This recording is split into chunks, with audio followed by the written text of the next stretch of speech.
You're listening to Up All Night, Popping Bottles with Kat and Brooke.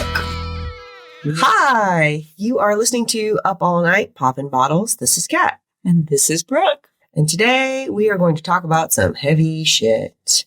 We're going to talk about postpartum depression, anxiety. So if this is something that is going to be triggering for you, just be aware and maybe you skip this episode. Oh, and disclaimer, we are by no means medical or mental health professionals. Although I do work at a psychiatric hospital, I just know enough to be dangerous. But we're just talking, sharing our experiences, yes. And hopefully you can find something to relate to and to give you a little bit of comfort. Yeah. So, we've come so far in society with bringing mental health to the forefront, which is, I think, amazing, but we still have so much work to do. I mean, think about it. So someone say, "Hey, how are you doing?" Are you really going to say, "Well, I'll be honest"? Like, do you really want to hear all the shit that's on my mind right now? Because I'll tell you, but I won't. Right. Like the, person you run into at Publix. "Hey, how's it going? How are you?" It's great. It's how's good. The baby? Oh, it's good. Yeah. And so, I mean, I think people sometimes feel ashamed to have postpartum depression, because it makes them feel like, well, A, no one wants to hear my plight, or, suck it up. Babies, having a baby's hard. It's supposed to be hard. It's supposed to be this. It's supposed to be that. But it is hard. Yeah. It is hard. And we want to make it okay to talk about how hard it is. And it's not always pretty, Yeah. And even if you are quote unquote, okay on the outside and you're going through the motions and you're doing the things you need to do and, the kids are cared for and everything, that doesn't mean that you're okay on the inside. It's not always the folks that can't get out of bed or that absolutely that aren't, taking care of their hygiene and stuff like that are suffering. And so we just want to acknowledge that and make space for that as well. Well, and, when you have depression, the chemicals in your brain are not balanced out. So when you have a baby, I mean, your hormones and your brain is just all over the place. So it's not something that, you can choose. When I had my first child, when I had Price, my husband at the time was working nights. He actually worked 4 p.m. to 3 a.m. Ugh. And I had a colicky baby. And so he would leave the house, and every day I would just sit on my front porch and cry because I knew what was ahead of me that night. I mean, you were like a single mom at night with a screaming baby.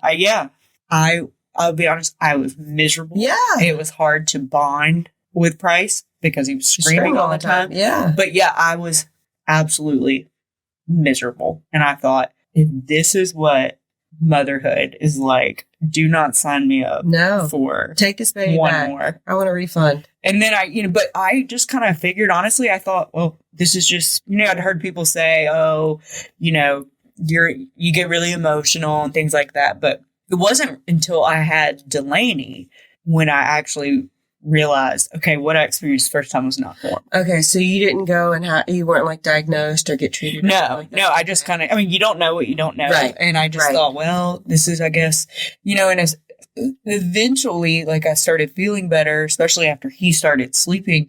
But with Delaney, I didn't experience really, of course, you're weepy and your hormones are just kind of purging. But that's when I realized, oh, I definitely had postpartum depression with Price. Yeah. I think I probably had a touch of it with 5 looking back.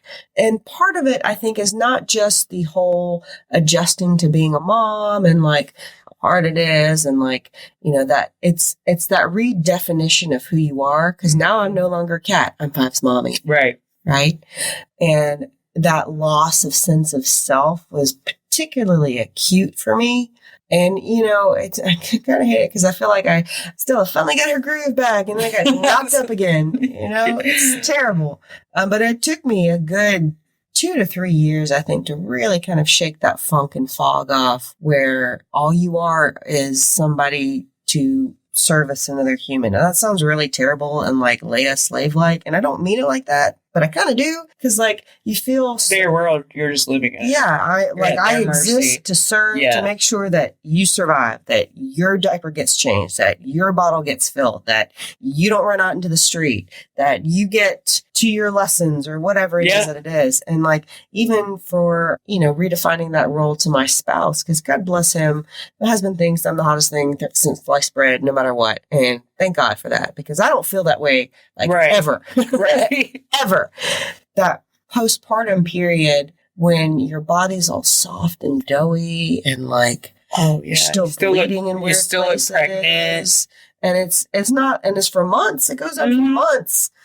It's hard right now. Obviously, I'm postpartum like about 3 months, and so I'm going through some of that now. But it was particularly acute the first time around when I didn't know what I didn't know. Yeah.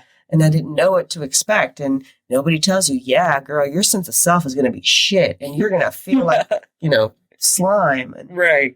Well, and speaking of, postpartum bodies and like you look in the mirror and you feel like shit. One thing that I've started sort of forcing myself to do, or not to do, but telling myself is, Brooke, you didn't gain 60 pounds overnight, so you're not going to lose 60 pounds. Why not though? Overnight, right? And so I'm like, okay, right. So I'm like, okay, Brooke, you got to give yourself grace. Yeah. Like I had it, this is my third child, so you would think I would know this, but I had it in my head. Oh, I'm not buying any new clothes because when I go back to work, I will be in my pre-pregnancy clothes.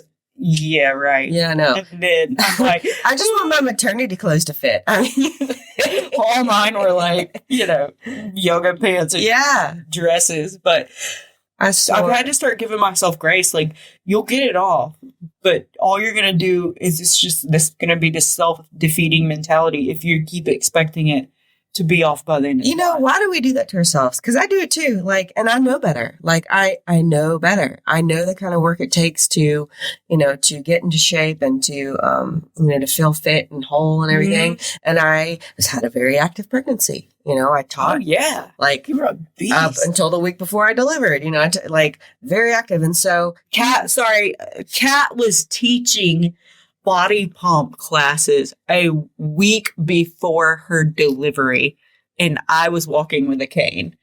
So, well, I was making modifications. Okay, I was taking it were you lifting your cane in the air? Yes, actually.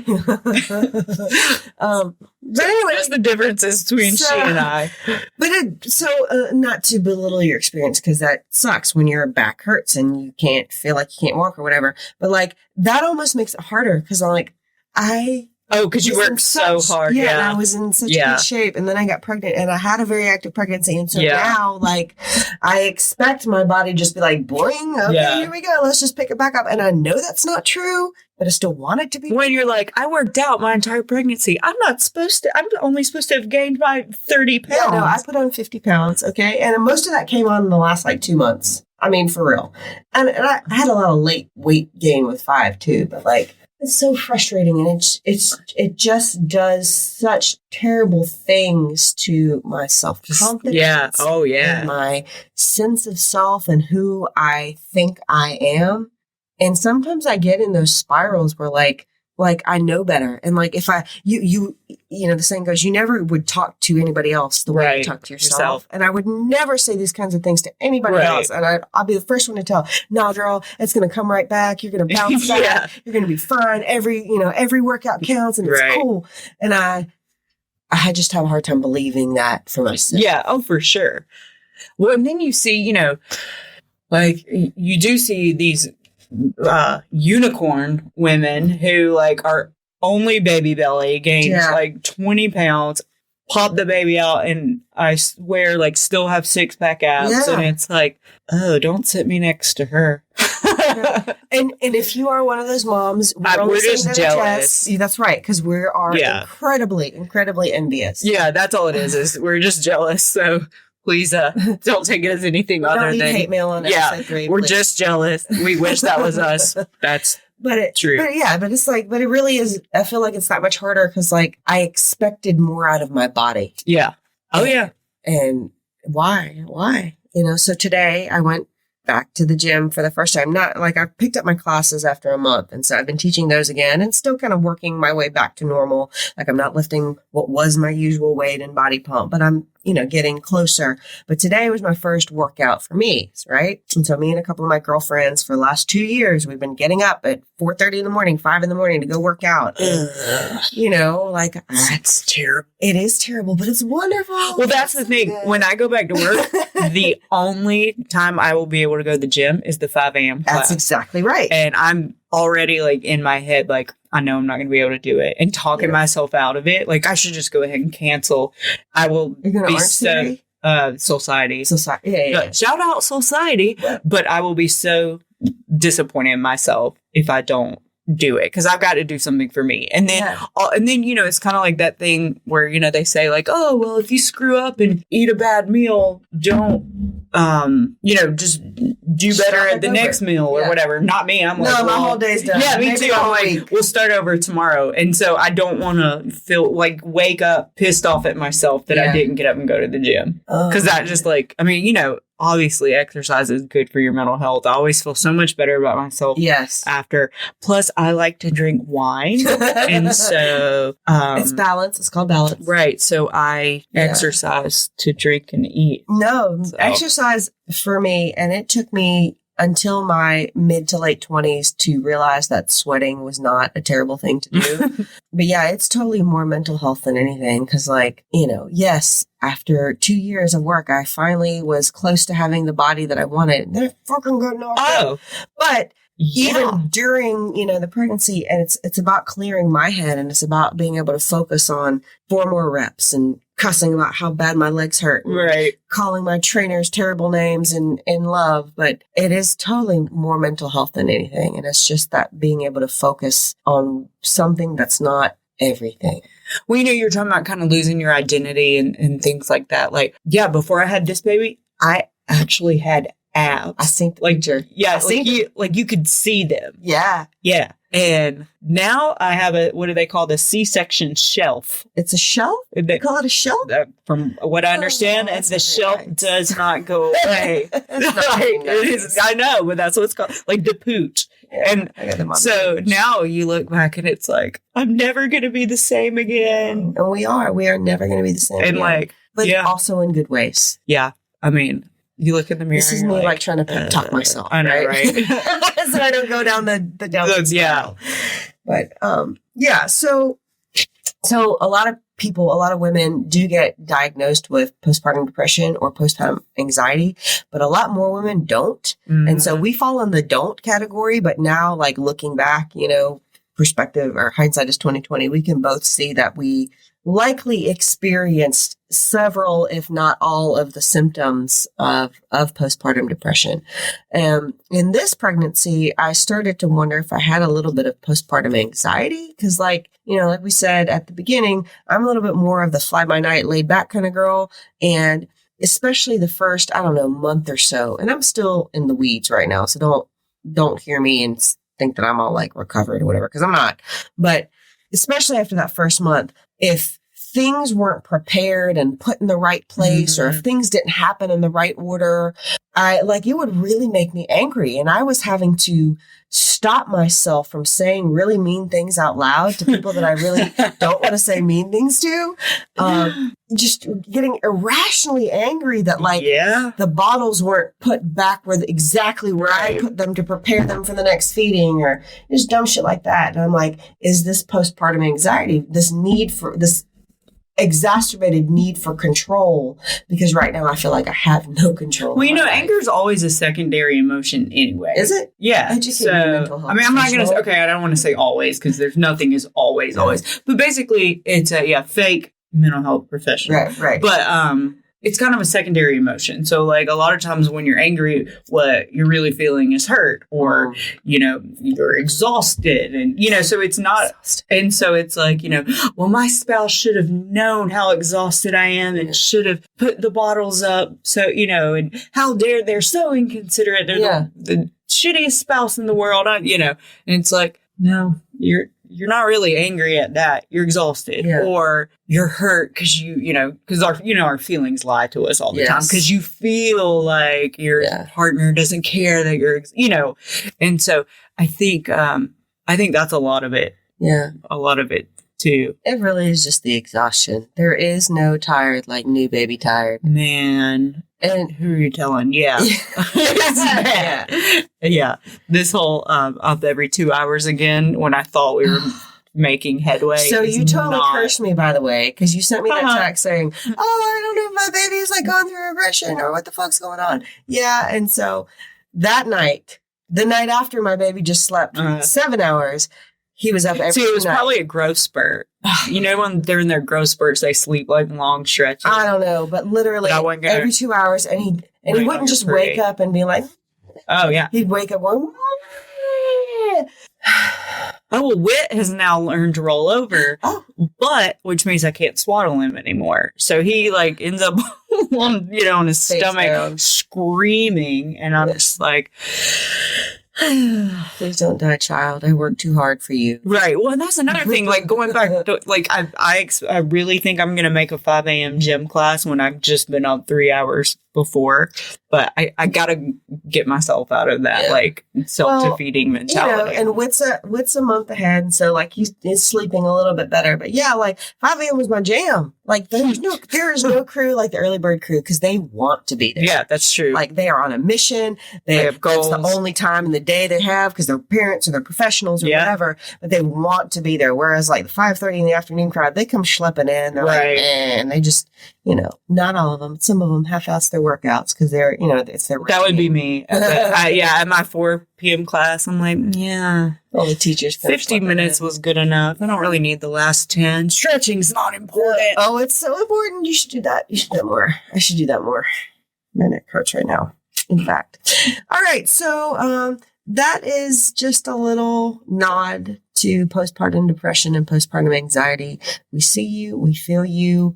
It is real. It sucks. If you feel like something's not right, better to let a physician tell you that it's not normal. The difference between, these are just your normal pregnancy hormones versus, like I said, I didn't know. So I wish I would have gone somewhere. That just made me think of this. How every time you get a checkup, they give you the depression screening. And it is such bullshit. Who's going to be like, yes, I had thoughts of killing myself last night. Yes, I had thoughts of self-harming this morning, in fact. I'm going to tell, no. Have you gained or lost any weight unintentionally? Yes. Are you not sleeping? No. Right. Yeah, those are pretty worthless. Doctors need to do more thorough. It's job. It's just it's laughable to me because the 5 question. Yeah. I would never answer those questions wrong, which is terrible, right? No, yeah, you're right. Because you're worried you'll get institutionalized. And they will take my baby. Yeah, if you say, Actually, I do want to go on a murderous rampage. Right. All the time. Yeah, I have thought about homicide. Okay. So anyway, like I said, we see you, we hear you. Please don't struggle alone. Tell somebody that you feel not like yourself. And just even sharing those thoughts and those feelings with somebody. One of the reasons I am so glad that Brooke and I kindled this deeper level to our friendship is because she gets it. I can bitch and not feel like a terrible human being because she understands that, it's a phase. We're all going to go through it. Well, the other day, remember I texted you the next day because Kat had been at a karate tournament all day. And then we were all at a friend's house and you just looked so over it. You looked exhausted. I cannot hide my emotions. And I told Scott, I was like, poor Kat, she looks like she is about to just fall out. And but yeah, it is. That's why you also need someone to be like, hey, you're having a better day. I get it. It sucks. And just being able to let a little pressure off of that valve. Yeah. Is helpful. So. And wine. Wine is that's probably not good advice. If you're suffering from depression, drink wine. Please do not become an alcoholic too. Yeah. All right. Do you have a mom fail? Oh, a mom fail. Ooh, I feel like I did. Oh, okay. Yeah. So I don't know if anybody's familiar with the Juna stroller. It's a car super seat. fancy. Yeah, it's a car seat / stroller. So you push the button, the wheels pop out. Then, when you're done, you push the button again, wheels go in, and then you put it in the car seat base. Well, either I'm not very intelligent or it's a little bit trickier than it seems. Probably both. But so I put the, car seat in the car, get home, and I realized it was not in the base. It was not clamped in the base. Good thing you had some stops. Yeah. Yeah. And I'm like, well, this is good. I'm starting off That's okay. on the right track here. But once I got the hang of it, it really is a cool device. But Doona, Doona. But yeah, I would suggest reading the manual. I did not read the manual because, I can please. It's just a car seat. How hard could it be? Yeah. All right. That's my mom fail of the week. Let's see. My mom fail this week. This is probably telling on me more than I ought to. Yeah, I was about to say, Scott, don't listen to this episode. So sometimes the kids take turns sleeping with me in bed. Like, my husband hasn't slept in my bed in like 2 years. It's not because of him or I, it's because of our child who's taken over, and Daddy just sleeps on the couch, which is terrible for him. But that's another story. The story for today is that, baby was sleeping. He has his little pillow that he sleeps on. So that way he's like, I won't roll on him, but he's close by and that kind of thing. But he's gotten big enough now to where, like, I woke up and his head was hanging off the top of the pillow. So he's just like extended neck. And I'm like, oh my God, I'm going to like break my baby's neck while we're sleeping. And I felt really bad about it. And then I promptly put him back in the bassinet where he was actually supposed to be. So, it goes back to those things that you always said you'd never do. I would never put my baby in bed with me. Oh, all right. Well, that's a story for today. Yeah, that's another episode too. Yeah. So, all right. Bye. Bye. Thanks for listening to Up All Night Poppin' Bottles with Brooke and Kat. produced by Ricky Z Social Media.